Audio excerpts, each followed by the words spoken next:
أشهد أن لا إله إلا الله وحده لا شريك له وأشهد أن محمدا عبده ورسوله أما بعد فأعوذ بالله من الشيطان الرجيم بسم الله الرحمن الرحيم الحمد لله رب العالمين الرحمن الرحيم مالك يوم الدين إياك نعبد وإياك نستعين اهدنا الصراط المستقيم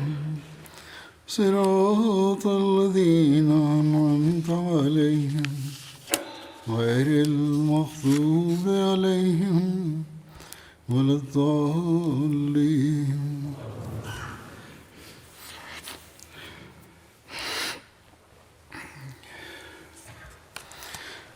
حضرت ابوبکر صدیق رضی اللہ عنہ کے ذکر کے اختتام پر میں نے بتایا تھا کہ بدری صحابہ کا ذکر تو اب ختم ہوا، لیکن بعض صحابہ جن کے بارے میں پہلے بیان کر چکا ہوں ان کی کچھ باتیں یا تفاصیل بعد میں سامنے آئی ہیں، جنہیں یا تو میں کسی وقت بیان کروں گا یا جب اس کی اشاعت ہوگی تو اس میں آ جائیں گی۔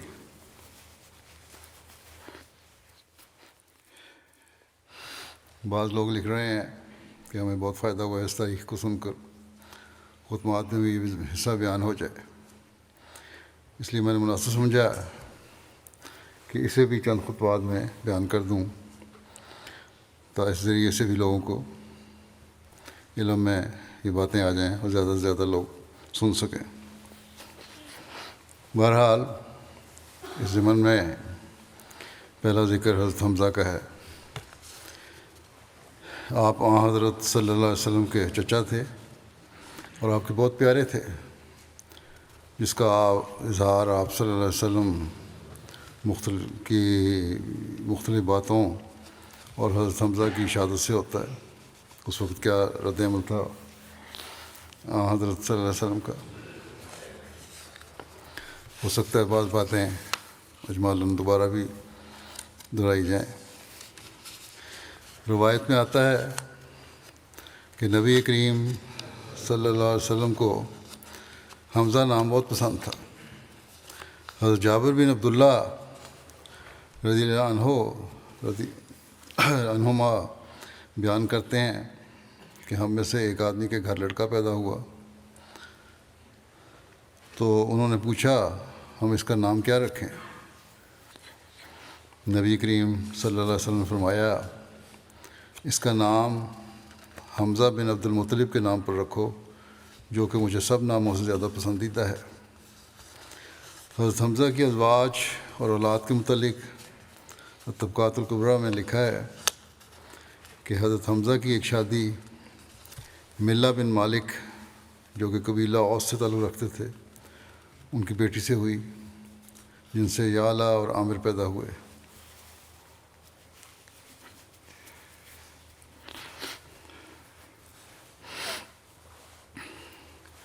اپنے بیٹے یعلا کے نام پر ہی حضرت حمزہ کی کنیت ابو یعلا تھی۔ حضرت حمزہ کی دوسری زوجہ حضرت خولہ بنت قیس انصاریہ سے حضرت عمارہ کی ولادت ہوئی، جن کے نام پر حضرت حمزہ نے اپنی کنیت ابو عمارہ رکھا تھا۔ حضرت حمزہ رضی اللہ عنہ کی ایک شادی حضرت اسماء بنت امیس کی بہن حضرت سلمہ بنت امیس سے ہوئی، جن کے بطن سے ایک بیٹی حضرت امامہ کی پیدائش ہوئی۔ یہ وہی امامہ ہیں جن کے بارے میں حضرت علی، حضرت جعفر اور حضرت زید بن حارثہ رضی اللہ عنہم میں نزاع ہوا تھا۔ ان میں سے ہر ایک یہی چاہتا تھا کہ حضرت امامہ اس کے پاس رہیں، مگر نبی کریم صلی اللہ علیہ وسلم نے حضرت جعفر بن ابی طالب رضی اللہ عنہ کے حق میں فیصلہ فرمایا تھا، کیونکہ حضرت امامہ کی خالہ حضرت اسماء بنت امیس رضی اللہ عنہ حضرت جعفر رضی اللہ عنہ کی زوجیت میں تھیں۔ حضرت حمزہ کے بیٹے یعلا کی اولاد میں عمارہ، فضل، زبیر، عقیل اور محمد تھے، مگر سب فوت ہو گئے، اور حضرت حمزہ کی نہ ہی اولاد زندہ رہی اور نہ ہی نسل چل سکی۔ حضرت حمزہ کی بیٹی امامہ کے متعلق حضرت علی، حضرت جعفر اور حضرت زید بن حارثہ رضی اللہ عنہ کے جس نزاع کا ذکر آیا ہے ابھی، اس کی تفصیل بخاری میں اس طرح آئی ہے۔ حضرت براء بن عازب سے روایت ہے، انہوں نے کہا کہ جب نبی کریم صلی اللہ علیہ وسلم نے ذی القعدہ میں عمرہ کرنے کا ارادہ کیا تو اہل مکہ نے اس بات سے انکار کیا کہ آپ کو مکہ میں داخل ہونے دیں۔ آخر آپ نے ان سے اس شرط پر صلح کی کہ وہ مکے میں آئندہ سال عمرے کو آئیں گے اور 3 دن تک ٹھہریں گے۔ جب صلح نامہ لکھنے لگے تو وہ جس طرح کہ لکھا ہے کہ وہ شرطیں ہیں جن پر محمد رسول اللہ صلی اللہ علیہ وسلم نے صلح کی۔ مکہ والے کہنے لگے کہ ہم اس کو نہیں مانتے، اگر ہم جانتے کہ آپ اللہ کے رسول ہیں آپ کو کبھی نہ روکتے، بلکہ یہاں تم محمد بن عبداللہ ہو۔ آپ نے فرمایا میں اللہ کا رسول بھی ہوں اور محمد بن عبداللہ بھی ہوں۔ آپ نے علی سے فرمایا کہ رسول اللہ کا لفظ مٹا دو۔ علی نے کہا ہرگز نہیں مٹانا، اللہ کی قسم ہے آپ کے خطاب کو کبھی نہیں مٹاؤں گا۔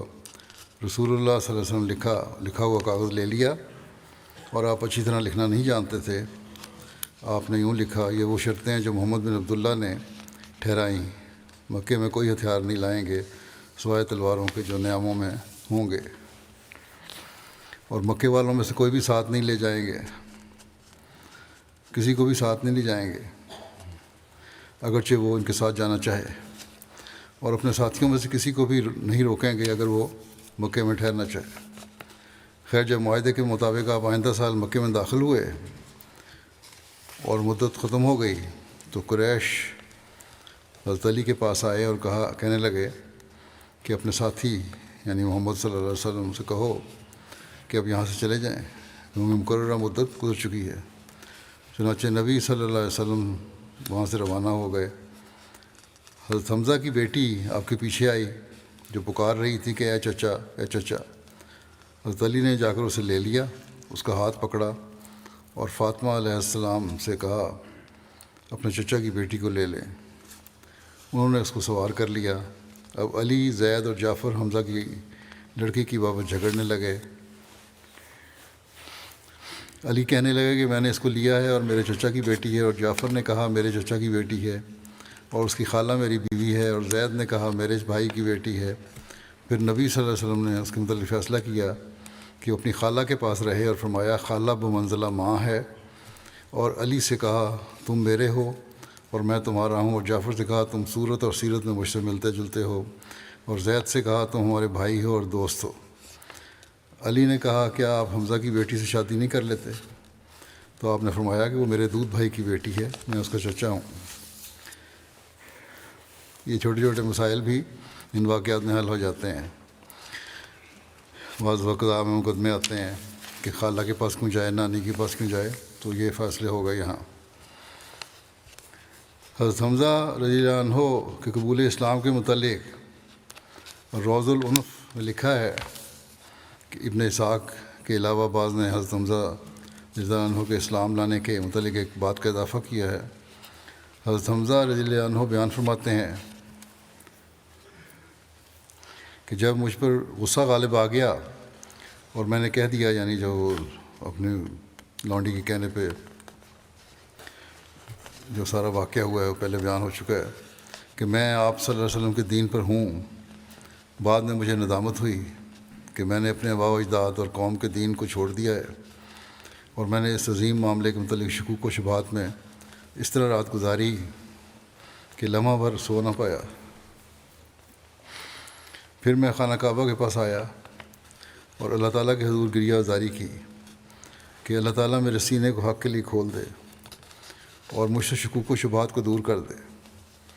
میں نے ابھی دعا ختم بھی نہ کی تھی کہ باطل مجھ سے دور ہو گیا اور میرا دل یقین سے بھر گیا۔ پھر صبح کو میں رسول اللہ صلی اللہ علیہ وسلم کی خدمت میں حاضر ہوا اور اپنی تمام حالت بیان کی، جس پر نبی کریم صلی اللہ علیہ وسلم نے میرے حق میں دعا فرمائی کہ اللہ تعالیٰ مجھے ثبات قدم بخشے۔ حضرت عمار بن ابو عمار سے روایت ہے کہ حضرت حمزہ بن عبد المطلب نے نبی کریم صلی اللہ علیہ وسلم سے عرض کی کہ انہیں جبریل علیہ السلام کی حقیقی شکل میں دکھائیں، تو آپ صلی اللہ علیہ وسلم نے فرمایا کہ تم انہیں دیکھنے کی طاقت نہیں رکھتے۔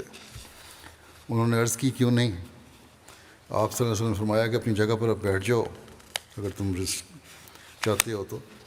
راوی کہتے ہیں پھر جبرائیل علیہ السلام خانہ کعبہ کی اس لکڑی پر اتر آئے جس پر مشرکین طواف کے وقت اپنے کپڑے ڈالا کرتے تھے۔ پھر نبی کریم صلی اللہ علیہ وسلم نے فرمایا اپنی نگاہ اٹھاؤ اور دیکھو۔ جب انہوں نے دیکھا تو کیا دیکھتے ہیں کہ ان یعنی جبرائیل علیہ السلام کے دونوں پاؤں سبز زبرجد کی مانند ہیں۔ پھر وہ غشی کی حالت میں گر پڑے۔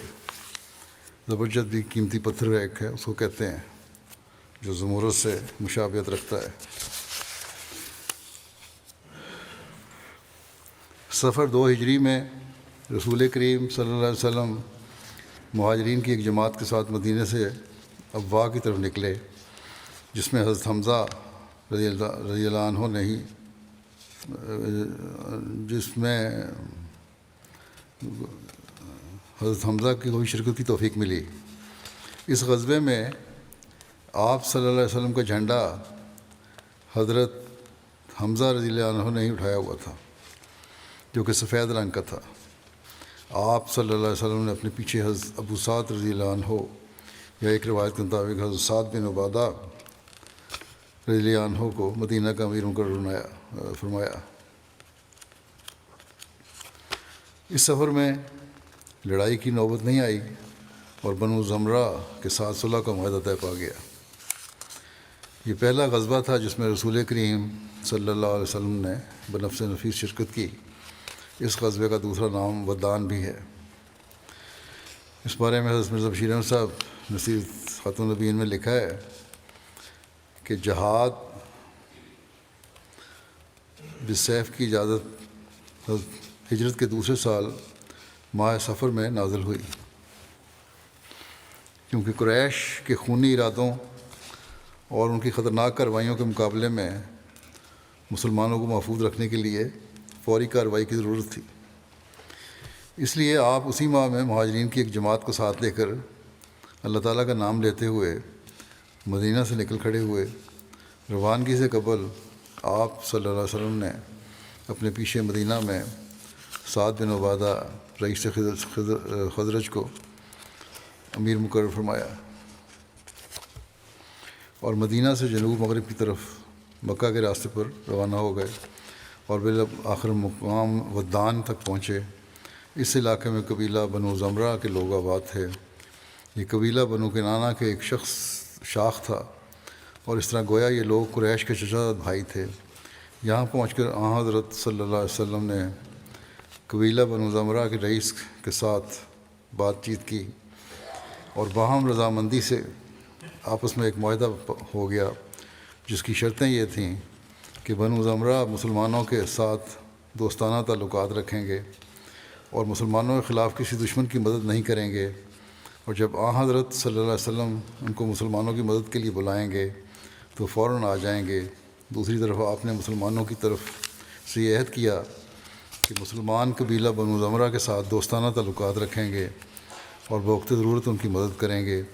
یہ معاہدہ باقاعدہ لکھا گیا اور فریقین کے اس پر دستخط ہوئے، اور 15 دن کی غیر حاضری کے بعد حضرت صلی اللہ علیہ وسلم تشریف لے آئے۔ غزوہ ودان کا دوسرا نام غزوہ ابوا بھی ہے، کیونکہ ودان کے قریب ہی ابوا کی بستی بھی ہے، اور یہ مقام جہاں حضرت صلی اللہ علیہ وسلم کی والدہ ماجدہ کا انتقال ہوا تھا، یہ وہ مقام ہے۔ مورخین لکھتے ہیں کہ حضرت صلی اللہ علیہ وسلم کو اس غزوے میں بنو زمرہ کے ساتھ قریش مکہ کا بھی خیال تھا۔ اس کا مطلب یہی ہے کہ دراصل آپ کی یہ مہم قریش کی خطرناک کارروائیوں کے سدباب کے لیے تھی، اور اس میں زہریلے اور خطرناک اثر کا ازالہ مقصود تھا جو قریش کے قافلے وغیرہ مسلمانوں کے خلاف قبائل عرب میں پیدا کر رہے تھے، اور جس کی وجہ سے مسلمانوں کی حالت ان ایام میں بہت نازک ہو رہی تھی۔ بعض حضرت حمزہ نے اس غزوے میں جھنڈا اٹھایا ہوا تھا وسلم کا۔ جمادی الاولیٰ 2 ہجری میں پھر قریش مکہ کی طرف سے کوئی خبر پا کر آپ صلی اللہ علیہ وسلم مہاجرین کی ایک جماعت کے ساتھ، جن کی تعداد 150 یا 200 بیان ہوئی ہے، مدینہ سے عشیرہ کی طرف نکلے اور اپنے پیچھے اپنے رضائی بھائی ابو سلمہ بن عبد الاسد کو امیر مقرر فرمایا۔ اس غزوے میں بھی نبی کریم صلی اللہ علیہ وسلم کا سفید رنگ کا جھنڈا حضرت حمزہ رضی اللہ عنہ نے اٹھایا ہوا تھا۔ اس غزوے میں آپ کئی چکر کاٹتے ہوئے بالآخر ساحل سمندر کے قریب جنبو کے پاس مقام عشیرہ پہنچے، اور گو قریش کے ساتھ مقابلہ نہیں ہوا، مگر اس میں آپ نے قبیلہ بنو مدلج کے ساتھ انہی شرائط پر بنو زمرہ کے ساتھ تھیں ایک معاہدہ طے فرمایا اور پھر واپس تشریف لے آئے۔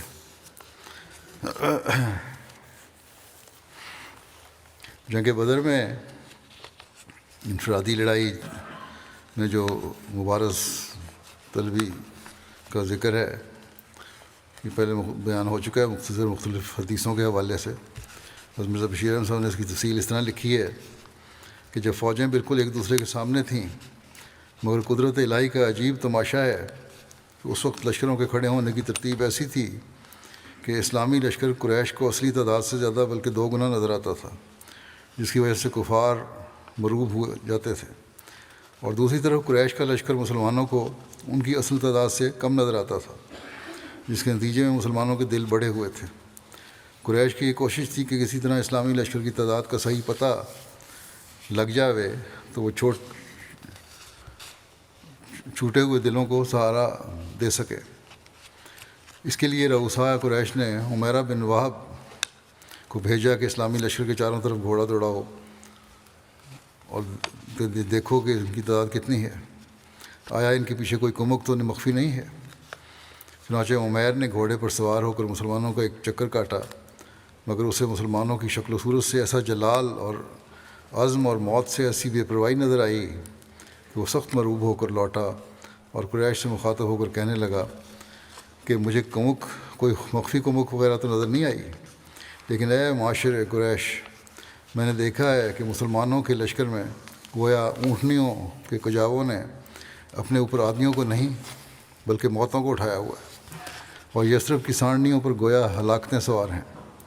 قریش نے جب یہ بات سنی تو ان میں ایک بے چینی سی پیدا ہو گئی۔ سراقہ جو ان کا ضامن بن کر آیا تھا کچھ ایسا مرعوب ہوا کہ الٹے پاؤں بھاگ گیا، اور جب لوگوں نے اسے روکا تو کہنے لگا مجھے جو کچھ نظر آ رہا ہے وہ تم نہیں دیکھتے۔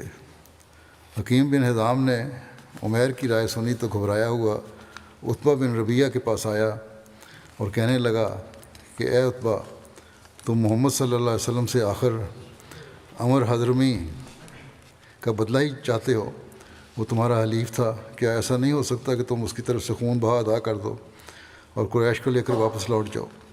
اس میں ہمیشہ کے لیے تمہاری نیک نامی رہے گی۔ عتبہ جو خود گھبرایا ہوا تھا اور کیا چاہیے تھا، جھٹ بولا کہ ہاں میں راضی ہوں۔ پھر حکیم کہا کہ حکیم دیکھو تو یہ مسلمان اور ہم آخر آپس میں رشتہ دار ہی تو ہیں، کیا یہ اچھا لگتا ہے کہ بھائی پر تلوار اٹھائے اور باپ بیٹے پر؟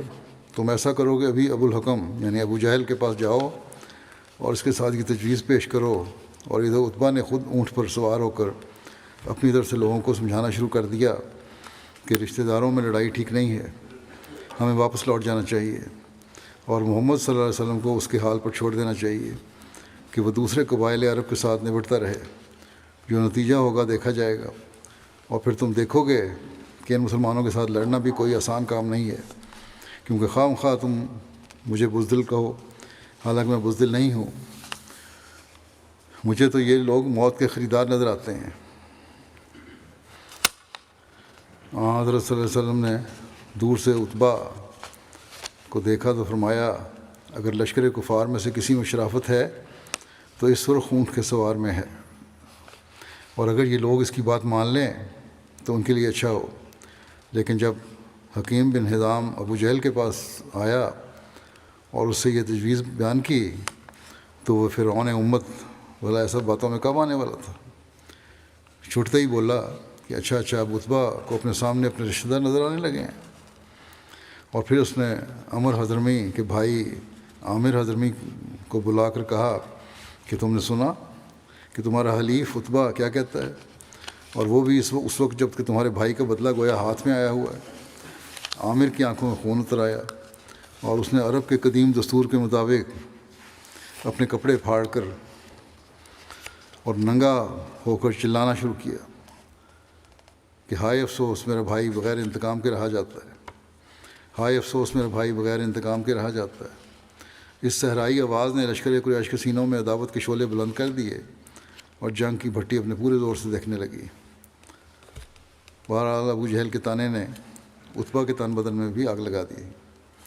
اس غصے میں بھرا ہوا وہ اپنے بھائی شیبہ اور اپنے لڑکے ولید کو ساتھ لے کر لشکر کفار سے آگے بڑھا اور عرب کے قدیم دستور کے مطابق انفرادی لڑائی کے لیے مبارز طلبی کی۔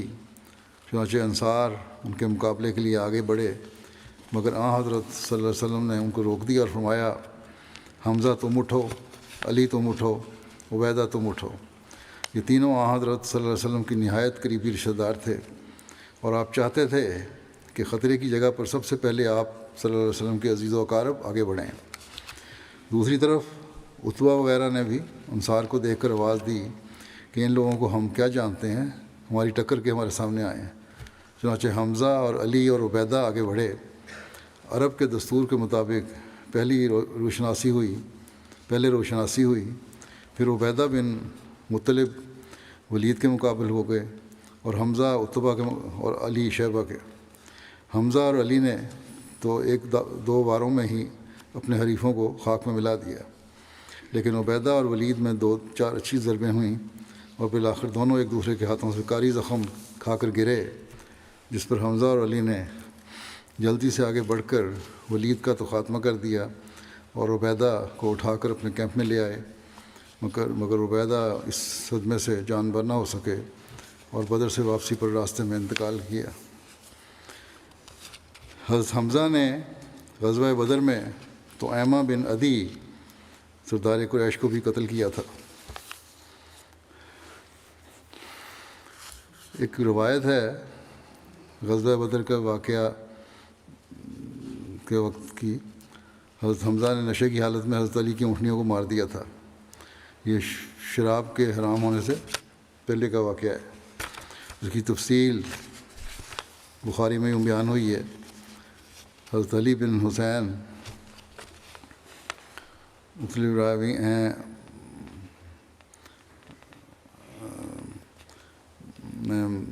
اپنے والد حضرت حسین بن علی رضی اللہ عنہما سے روایت کرتے ہیں کہ حضرت علی بن ابی طالب رضی اللہ عنہ نے بیان کیا کہ رسول اللہ صلی اللہ علیہ وسلم کے ساتھ بدر کی لڑائی کے موقع پر مجھے ایک جوان اونٹنی غنیمت میں ملی اور ایک دوسری اونٹنی مجھے رسول اللہ صلی اللہ علیہ وسلم نے عنایت فرمائی۔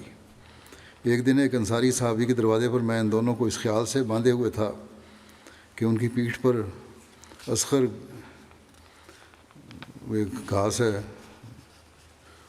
کہ جسے سنار وغیرہ بھی استعمال کرتے ہیں، خوشبودار گھاس ہے، رکھ کر بیچنے لے جاؤں گا۔ بنی کینکا کا ایک سنار بھی میرے ساتھ تھا۔ اس طرح خیال یہ تھا کہ اس کی آمدنی سے فاطمہ رضی اللہ عنہا جن سے میں نکاح کرنے والا تھا ان کا ولیمہ کروں گا۔ حمزہ بن عبد المطلب رضی اللہ عنہ اسی انصاری کے گھر میں شراب پی رہے تھے۔ ان کے ساتھ ایک گانے والی بھی تھی۔ اس نے جب یہ مصرع پڑھا کہ ہاں آئے حمزہ اٹھو، حربہ جوان اونٹنیوں کی طرف بڑھو، حمزہ رضی اللہ عنہ جوش میں تلوار لے کر اٹھے اور دونوں اونٹنیوں کے کوہان چیر دیے، ان کے پیٹ پھاڑ ڈالے اور ان کی کلیجی نکال لی۔ ابن جریج نے بیان کیا کہ میں نے ابن شہاب سے پوچھا کہ کیا کوہان بھی کا گوشت بھی کاٹ لیا؟ انہوں نے بیان کیا کہ ان دونوں کے کوہان بھی کاٹ لیے اور انہوں نے لے گئے۔ ابن شہاب نے بیان کیا کہ حضرت علی رضی اللہ عنہ نے فرمایا مجھے یہ دیکھ کر بڑی تکلیف ہوئی. پھر میں نبی کریم صلی اللہ علیہ وسلم کی خدمت میں حاضر ہوا. آپ کی خدمت میں اس وقت زید بن حارثہ رضی اللہ عنہ بھی موجود تھے. میں نے آپ کو اس واقعے کی اطلاع دی تو آپ تشریف لائے. ریاض رضی اللہ عنہ بھی آپ کے ساتھ ہی تھے اور میں بھی آپ کے ساتھ تھا. حضور صلی اللہ علیہ وسلم جب حمزہ رضی اللہ عنہ کے پاس پہنچے اور آپ صلی اللہ علیہ وسلم نے خفگی کا اظہار فرمایا تو حضرت حمزہ نے نظر اٹھا کر دیکھا، نشے کی حالت میں تھے. کہنے لگے آن وسلم کو بھی کہ تم سب میرے باپ دادا کے غلام ہو. حضور صلی اللہ علیہ وسلم الٹے پاؤں لوٹ کر ان کے پاس سے چلے آئے. یہ شراب کی حرمت سے پہلے کا قصہ ہے. انہوں نے کہا ایسی حالت میں بہتر ہے کہ اس سے بات نہ کی جائے، لیکن بعد میں بہرحال دیکھ لیں کہ جب شراب کی حرمت ہو گئی تو پھر اس کے نزدیک بھی یہ لوگ نہیں گئے. یہ معیار تھا صحابہ کا اللہ تعالیٰ کے حکموں کو ماننے کا. مٹکے توڑ دیے فوری طور پر. یہ نہیں کہ کہا کہ ہم آہستہ آہستہ چھوڑ دیں گے، جیسا کہ آج کل لوگ کہتے ہیں نشے کی عادت افضل تو پہلے نشے میں پڑ جاتے ہیں، جو ویسی غلط کام ہے، ممنوع ہے اسلام میں، اور پھر کہتے ہیں آہستہ آہستہ چھوڑ دیں گے، ہمیں مہلت دیجیے. بہرحال یہ ایک واقعہ ہے جو اس وقت تھا، اور پھر اس کے بعد ان کے قربانی کے معیار بھی بڑھتے چلے گئے. یقیناً حضرت حمزہ کو اس کے بعد شرمندگی بھی ہوئی ہوگی، کیا کہا انہوں نے. غزوہ بدر کے بعد جب بنو قینقاع کی مہم درپیش تھی تو اس میں بھی حضرت حمزہ رضی اللہ عنہ پیش تھے. اس غزوے میں بھی نبی کریم صلی اللہ علیہ وسلم کا جھنڈا حضرت حمزہ رضی اللہ عنہ نے ہی اٹھایا ہوا تھا. یہ جھنڈا سفید رنگ کا تھا. اس کی تفصیل حضرت مرزا بشیر احمد صاحب نے اس طرح لکھی ہے کہ جس وقت حضرت صلی اللہ علیہ وسلم مکے سے ہجرت کر کے مدینہ میں تشریف لائے، اس وقت مدینہ میں یہود کے 3 قبائل آباد تھے. ان کے نام بنو قینقاع، بنو نذیر اور بنو قریظہ تھے. حضرت صلی اللہ علیہ وسلم نے مدینہ میں آتے ہی ان قبائل کے ساتھ امن و امان کے معاہدے کر لیے اور آپس میں صلح اور امن کے ساتھ رہنے کی بنیاد ڈالی. معاہدے کی روح سے فریقین اس بات کے ذمہ دار تھے کہ مدینہ میں امن و امان قائم رکھیں گے، اور اگر کوئی بیرونی دشمن مدینہ پر حملہ آور ہو تو سب مل کر اس کا مقابلہ کریں. شروع میں تو یہود اس معاہدے کے پابند رہے اور کم از کم ظاہری طور پر انہوں نے مسلمانوں کے ساتھ کوئی جھگڑا پیدا نہیں کیا. لیکن جب انہوں نے دیکھا کہ مسلمان مدینہ میں زیادہ اقتدار حاصل کرتے جاتے ہیں تو ان کے تیور بدلنا شروع ہوئے، اور انہوں نے مسلمانوں کی اس بڑھتی ہوئی طاقت کو روکنے کا تہیہ کر لیا، اور اس غرض کے لیے انہوں نے ہر قسم کی جائز اور ناجائز تدابیر اختیار کرنی شروع کی.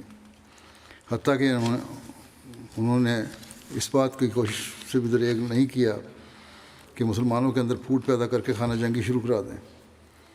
چنانچہ روایت آتی ہے کہ موقع پر قبیلہ اوس اور خزرج کے بہت سے لوگ بیٹھے ہوئے تھے، باہم محبت و اتفاق سے باتیں کر رہے تھے کہ بعض فتنہ پرداز یہودیوں نے اس مجلس میں پہنچ کر جنگ بواس کا تذکرہ شروع کر دیا.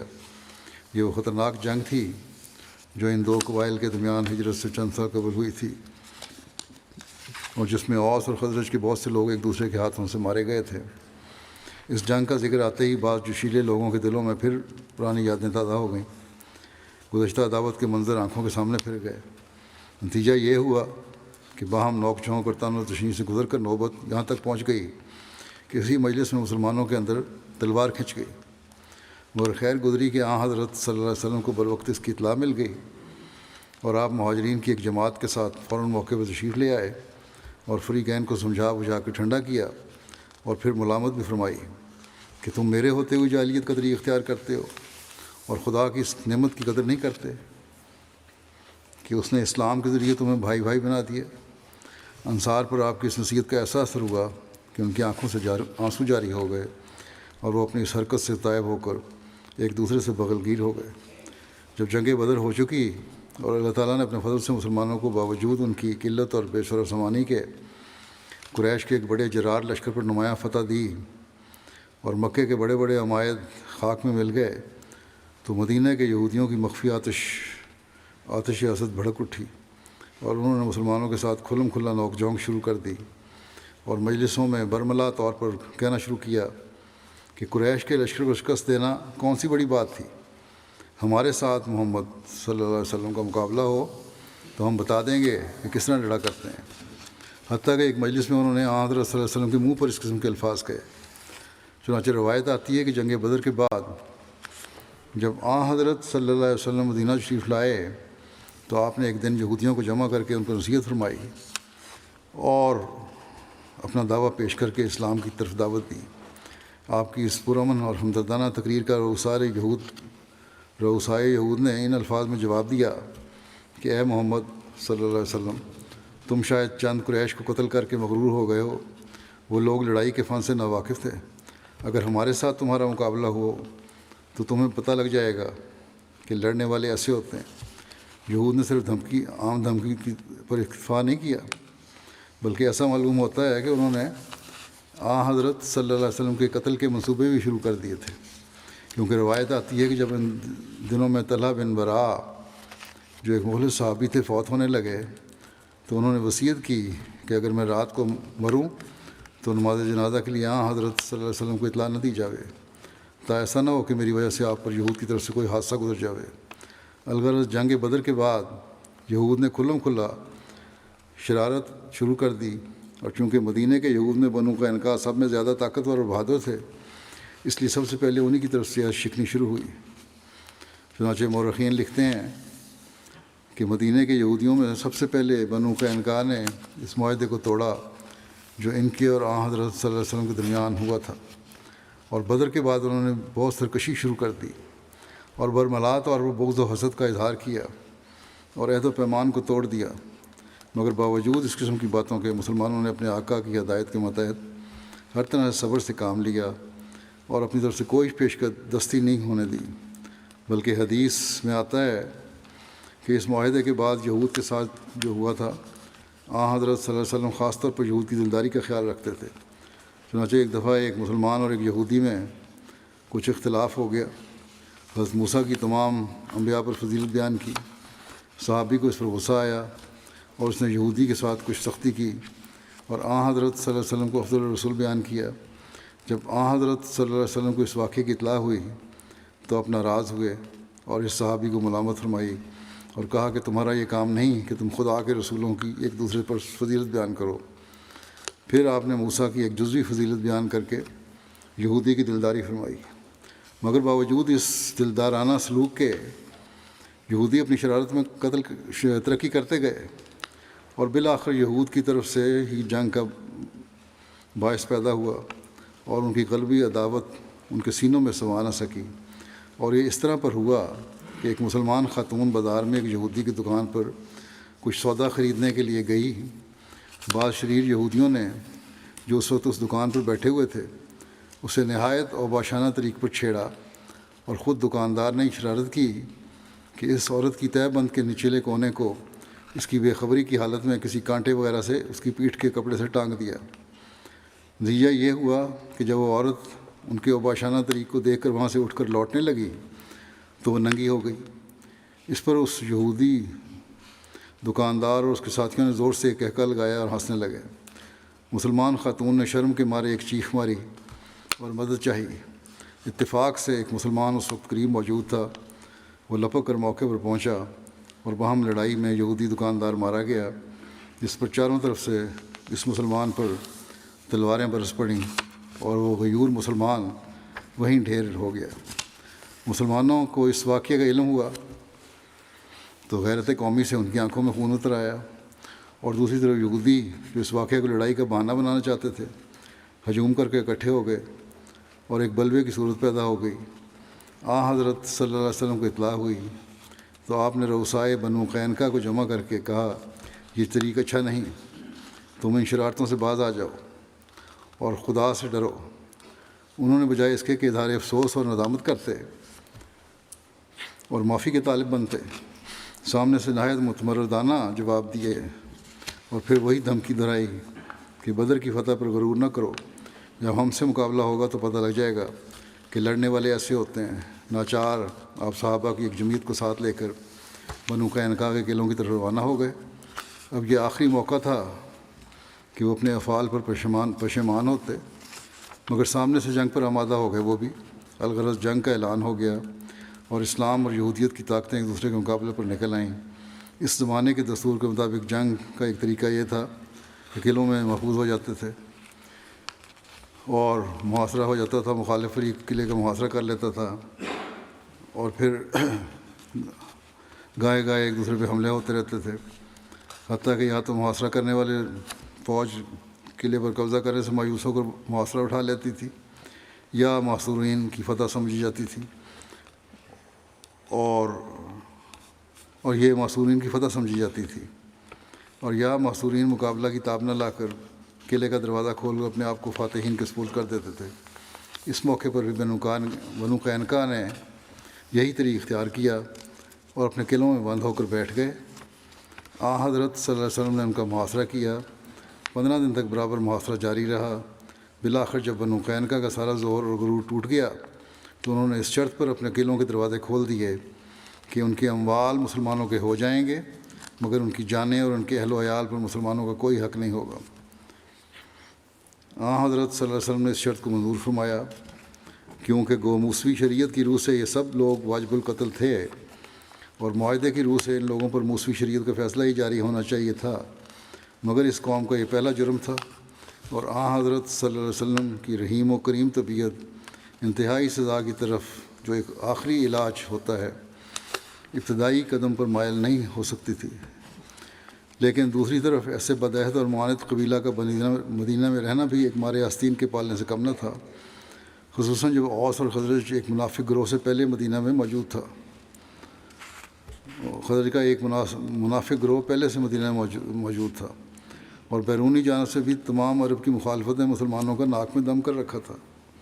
ایسے حالات میں حضرت صلی اللہ علیہ وسلم کو یہی فیصلہ ہو سکتا تھا کہ بنو قینقاع مدینہ سے چلے جائیں۔ یہ سزا ان کے جرم کے مقابلے میں اور نیز اس زمانے کے حالات کو ملحوظ رکھتے ہوئے ایک بہت نرم سزا تھی، اور دراصل میں صرف خود حفاظتی کا پہلو بھی مد نظر تھا، ورنہ عرب کی خانہ بدوش اقوام کے نزدیک نقل مکانی کوئی بڑی بات نہ تھی، خصوصاً جب کسی قبیلہ کی جائیدادیں زمینوں اور باغات کی صورت میں نہ ہوں، جیسا کہ بنو قینقاع کی نہیں تھیں۔ اور پھر سارے کے سارے قبیلے کو بڑے امن و امان کے ساتھ ایک جگہ چھوڑ کر دوسری جگہ اگر آباد ہونے کا موقع مل جاوے۔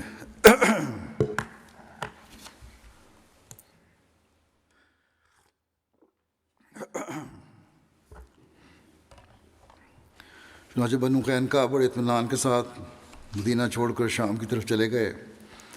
ان کی روانگی کے متعلق ضروری اہتمام اور نگرانی وغیرہ کا کام حضرت صلی اللہ علیہ وسلم نے اپنے صحابی عبادہ بن صامت کے سپرد فرمایا تھا، جو ان کے حلفاء میں سے تھے۔ چنانچہ عبادہ بن صامت چند منزل تک بنو قینقاع کے ساتھ گئے اور انہیں حفاظت کے ساتھ آگے روانہ کر کے واپس لوٹ آئے۔ مال غنیمت جو مسلمانوں کے ہاتھ آیا وہ صرف آلات حرب، جنگ کے آلات، سامان اور پیشہ زرگری کے پیشے کے آلات تھے۔ بنو قینقاع کے متعلق بعض روایتوں میں ذکر آتا ہے کہ جب ان لوگوں نے اپنے قلعوں کے دروازے کھول کر اپنے آپ کو حضرت صلی اللہ علیہ وسلم کو سپرد کر دیا تو ان کی بدعہدی اور بغاوت اور شرارتوں کی وجہ سے آپ صلی اللہ علیہ وسلم کا ارادہ ان کے جنگجو مردوں کو قتل کر دینے کا تھا، مگر عبداللہ بن ابی سلول رئیس منافقین کی سفارش پر آپ نے یہ ارادہ ترک کر دیا۔ لیکن اس بات کی کوئی ثبوت نہیں ہے، روایات کو صحیح نہیں محققین سمجھتے، کیونکہ جب دوسری روایت میں صریحاً مذکور ہے کہ بنو قینقاع نے اس شرط پر دروازے کھولے تھے کہ ان کی اور ان کے اہل و عیال کی جان بخشی کی جائے گی، تو یہ ہرگز نہیں ہو سکتا تھا کہ حضرت صلی اللہ علیہ وسلم اس شرط کو قبول کر لینے کے بعد دوسرا طریقہ اختیار فرماتے اور پھر بھی قتل کرنے کی کوشش فرماتے ہیں، تو اس لیے بالکل غلط بات ہے یہ۔ البتہ بنو قینقاع کی طرف سے جان بخشی کی شرط کا پیش ہونا اس بات کو ظاہر کرتا ہے کہ وہ خود ہی سمجھتے تھے کہ ان کی اصل سزا قتل ہی ہے، مگر وہ حضرت صلی اللہ علیہ وسلم سے رحم کے طالب تھے اور یہ وعدہ لینے کے بعد اپنے قلعے کا دروازہ کھولنا چاہتے تھے کہ ان کے قتل کی سزا نہیں دی جائے گی، لیکن گو حضرت صلی اللہ علیہ وسلم اپنے رحیم النفسی سے انہیں معاف کر دیا تھا، مگر معلوم ہوتا ہے خدا تعالیٰ کی نظر میں یہ لوگ اپنی بدعمالی اور جرائم کی وجہ سے اب دنیا کے پردے پر زندہ چھوڑے جانے کے قابل نہیں تھے۔ چنانچہ روایت میں آتا ہے کہ جس جگہ یہ لوگ جلا وطن ہو کر گئے وہاں انہیں ابھی 1 سال کا عرصہ بھی نہ گزرا تھا کہ ان میں کوئی ایسی بیماری پڑی کہ سارے کا سارا قبیلہ اس کا شکار ہو کر پابند خاک ہو گیا، ختم ہو گیا۔ غزوہ بنو قینقاع ذوالحجہ 2 ہجری میں ہوا تھا۔ بہرحال حضرت حمزہ اس میں علمبردار تھے۔ حضرت حمزہ کی شہادت کے بارے میں احد میں شہید ہوئے تھے، یہ پہلے بیان ہو چکا ہے۔ اس کی خبر اللہ تعالیٰ نے پہلے ہی حضرت صلی اللہ علیہ وسلم کو بذریعہ رویا دے دی تھی۔ چنانچہ حضرت انس بن مالک رضی اللہ عنہ سے روایت ہے کہ رسول کریم صلی اللہ علیہ وسلم نے رویا میں دیکھا کہ آپ صلی اللہ علیہ وسلم نے فرمایا، میں نے رویا میں دیکھا کہ ایک مینڈے کا پیچھا کر رہا ہوں اور یہ کہ میری تلوار کا کنارہ ٹوٹ گیا ہے۔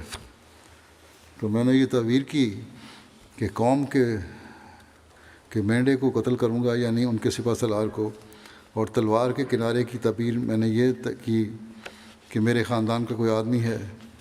پھر حضرت حمزہ کو شہید کر دیا گیا اور رسول اللہ صلی اللہ علیہ وسلم نے طلحہ کو قتل کیا جو کہ مشرکین کا علمبردار تھا۔ حضرت حمزہ کا مسئلہ کیا گیا تھا، شکل بگاڑی گئی تھی، ناک کان کاٹے گئے تھے، ان کا پیٹ چاک کیا گیا تھا۔ جب نبی کریم صلی اللہ علیہ وسلم نے ان کی حالت دیکھی تو آپ صلی اللہ علیہ وسلم کو شدید رنج ہوا اور فرمایا، اگر اللہ نے مجھے قریش پر کامیابی دی تو میں ان کے 30 آدمیوں کا مسئلہ کروں گا، جبکہ ایک روایت میں ہے کہ آپ صلی اللہ علیہ وسلم نے قسم کھا کر فرمایا کہ ان کے 70 آدمیوں کو مسئلہ کروں گا، جس پر یہ آیت نازل ہوئی کہ وَإِنْ عَاقَبْتُمْ فَعَاقِبُوا بِمِثْلِ مَا عُوقِبْتُمْ بِهِ وَلَئِنْ صَبَرْتُمْ لَهُوَ خَيْرٌ لِلصَّابِرِينَ۔ اور اگر تم سزا دو تو اتنی ہی سزا دو جتنی تم پر زیادتی کی گئی ہے تھی، اور اگر تم صبر کرو تو یقیناً صبر کرنے والوں کے ساتھ لیے یہ بہتر ہے۔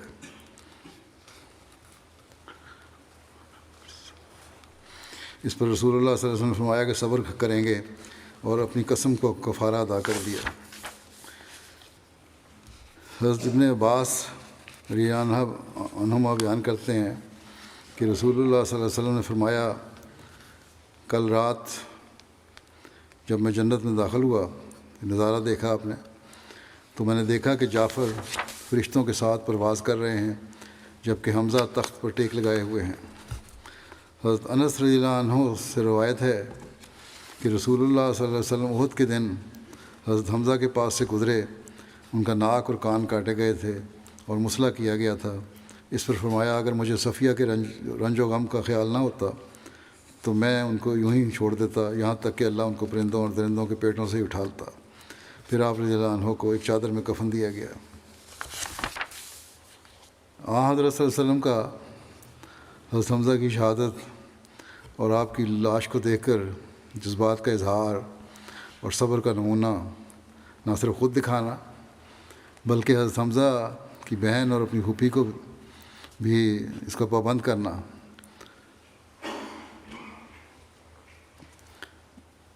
جس کا کچھ ذکر پہلے بھی ہو چکا ہے۔ پھر نوح کرنے والی انصاری عورتوں کو نوح کرنے سے روکنے کا واقعہ ہے۔ اس واقعے کو خلیفۃ مسیح رابع نے اپنے خلافت سے پہلے کی ایک جلسہ سالانہ کی تقریر میں بیان فرمایا تھا، وہ میں بیان کر دیتا ہوں، جس سے حضرت صلی اللہ علیہ وسلم کے اس واقعے سے خلق عظیم کا بھی پتہ لگتا ہے۔ بہرحال یہ مناسب ہے کہ یہاں بیان کیا جائے، پہلے مختصر حدیثوں کے حوالے سے بیان ہو چکا ہے۔ فرماتے ہیں کہ حضور صلی اللہ علیہ وسلم کو حضرت حمزہ سے جو پیار تھا، اس کا اظہار ان الفاظ سے ہوتا ہے جو احد کی شام حضور صلی اللہ علیہ وسلم نے حضرت حمزہ کی ناش پر کھڑے ہو کر فرمائے۔ آپ نے فرمایا، اے حمزہ، مجھے آج جو غصہ ہے اور جو تکلیف تیرے مقتل پر کھڑے ہو کر پہنچی ہے، اللہ آئندہ کبھی مجھے ایسی تکلیف نہ دکھائے گا۔ اس وقت آپ کی پھوپھی حضرت صفیہ، حضرت حمزہ کی بہن بھی یہ خبر سن کر وہاں چلی آئیں تو اس خوف سے کہ کہیں صبر کا دامن ان کے ہاتھ سے نہ چھوٹ جائے، پہلے تو آپ نے انہیں نعش دیکھنے کی اجازت نہ دی، لیکن جب انہوں نے صبر کا وعدہ کیا تو اجازت فرما دی۔ بہرحال آپ حضرت حمزہ کے مقتل پر حاضر ہوئیں اور شیر خدا اور شیر رسول اپنے پیارے بھائی کی لاش اس حالت میں سامنے پڑی دیکھی کہ ظالموں نے سینہ پھاڑ کر کلیجہ نکال لیا تھا اور چہرے کے نقوش بھی بری طرح بگاڑ دیے تھے، ہر چند کے سینہ غم سے بیٹھا جاتا تھا۔ حضرت صفیہ اپنے صبر کے وعدے پر قائم رہیں اور ایک کلمہ بے صبری کا منہ سے نکلنے نہ دیا، لیکن آنسوؤں پر کسے اختیار تھا؟ انا للہ پڑھا اور روتے روتے وہیں بیٹھ گئیں۔ حالت یہ تھی کہ غمزدہ خاموش آنکھوں سے آنسوؤں کی جھڑی لگی ہوئی تھی۔ راوی کہتا ہے کہ حضور بھی پاس بیٹھ گئے، آپ کی آنکھوں سے بھی بے اختیار آنسو جاری ہو گئے۔ جب حضرت صفیہ کے آنسو مدھم پڑتے تو حضور صلی اللہ علیہ وسلم کے آنسو بھی مدھم پڑ جاتے، جب حضرت صفیہ کے آنسو تیز ہوتے تو حضور صلی اللہ علیہ وسلم کے آنسو بھی تیز ہو جاتے۔ چند منٹ اسی حالت میں گزرے، بس حضور اور اہل بیت کا نوحہ ان چند خاموش آنسوؤں کے سوا اور کچھ نہ تھا، اور یہی سنت نبوی ہے۔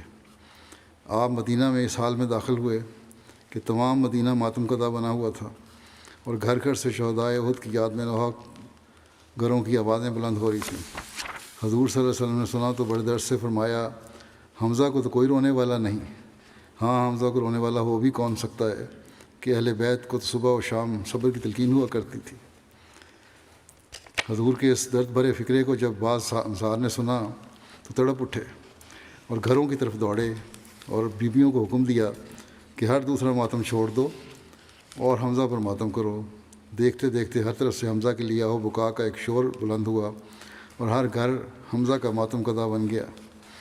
انصار بیویاں نوحہ کے پڑھتے ہوئے اور آنسو بہاتی حضور صلی اللہ علیہ وسلم کی رحمت قدے پر بھی اکٹھی ہو گئیں۔ حضور نے شور سن کر باہر دیکھا تو انصار بیویوں کی ایک بھیڑ لگی ہوئی تھی۔ حضور نے ان کی ہمدردی پر ان کو دعا دی اور شکریہ ادا کیا، لیکن ساتھ ہی فرمایا کہ مردوں پر نوحہ کرنا جائز نہیں، بس اس دن سے نوحے کی رسم متروک کر دی گئی۔ حضور صلی اللہ علیہ وسلم کے قدموں پر ہماری جان نثار ہوں۔